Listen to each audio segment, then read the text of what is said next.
Hey, what's up, Bootstrappers? This is Ryan Nickel coming at you with another coaching tip. Okay, so I did a deal 2 years ago where I never met the guy. I still don't even know the guy. I've done 2 deals with him, and I've never met him in person. And I took a picture of his house, and I snapped a postcard. So basically, I used a Postagram, was the app. So Postagram allows you to snap a picture of in my case, this house, and then it'll send the postcard to the person. And basically, what I did was, I just got a text message, just kind of threw me for a loop there. I got to process that one. Okay, anyway, back to the moment here. So in the postcard, it basically just says, "Hey, is this your house? If so, I'm interested in buying it." I've purchased many properties this way. It was a good technique. I used it quite a bit. And then Postagram doubled their fees. All of a sudden, these 99-cent postcards went to $1.99, and I'm like, because I was just randomly every house I saw, I'm snap, taking all these pictures and just mailing them out on the spot. And at that point, like I said, I'm a bootstrap real estate investor, and this was 2.5 years ago when I was really struggling. I'm like, oh man, every buck was taking food out of my kid's mouth or something like that. So, hey, what's up, Ty? Welcome back. So what I was doing was, taking these pictures. And so I took this picture of this guy's house and I sent it to him, and he called me. He's like, "Hey, yeah, I'm interested in selling my house." I'm like, "Great, okay, that's perfect. Can I email you a contract?" "No, I don't have email." "Okay. Can I fax you a contract?" "No, I don't have a fax." "Can I text you a picture of the contract?" "No, I don't have a phone that takes text messages." And I'm like, what the heck is the matter with this dude? So literally, I wrote out the contract and mailed it to the guy.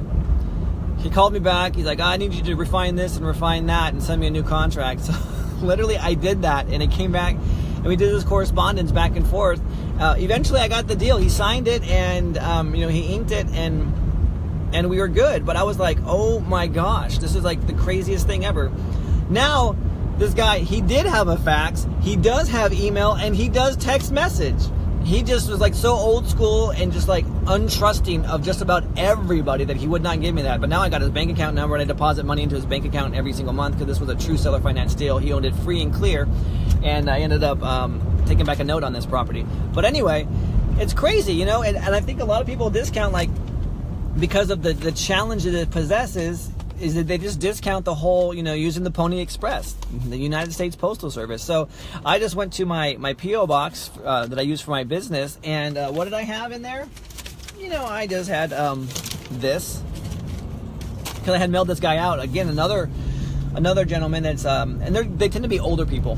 And so he's older. He has a house that went through it's in foreclosure right now, and he's he moved out. He's moved way down south in Southern California, and I found his number and I contacted him, and he's like, "Yeah, just mail me the information." So sure enough, I mailed him the information, and I called him yesterday. He's like, "Well, you should have had it back already." I'm like, "Oh, okay, let me go to the post office." And sure enough, here's my contract right here. This is a property that we're going to take over the payments on. It's a brand new property. It was built in 2010. It's brand new construction, and he just hard time, fell behind on it. He's behind on it, I think about $20,000, but the property has some equity in it, so we're going to go ahead and work this one out. But because I got the contract right here, and so in California, I don't know about other states, but here in California, when they sign the contract, they have a 5-day rescission period. He signed the contract and he mailed it back, and in transit, he sat on it for a few days and then he mailed it back. 5 days are already up. So now that I have the contract in hand, I'm actually going to call the mobile notary today, and it's 11:30 my time right now. I'll probably get the mobile notary either out there later this evening or first thing in the morning. So this property will be transferred into my trust tomorrow at the latest. So never discount using the good old Pony Express here, because it does take, it does lengthen the sales cycle as far as being able to get from contract to close transaction. Okay, I just got a phone call. It's actually my partner on that deal. So anyway, I'm gonna go ahead, and he's probably gonna call me right back. But anyway, use the post service, man. Try to get a deal any way you possibly can. Don't just be like, oh, because it's a little bit more difficult, a little bit unconventional, you're not gonna do it. That's not how we do it. Try to find the unconventional ways that you can get these properties and pick them up cheap on the sly. All right, I'm Ryan Nickel. See y'all later.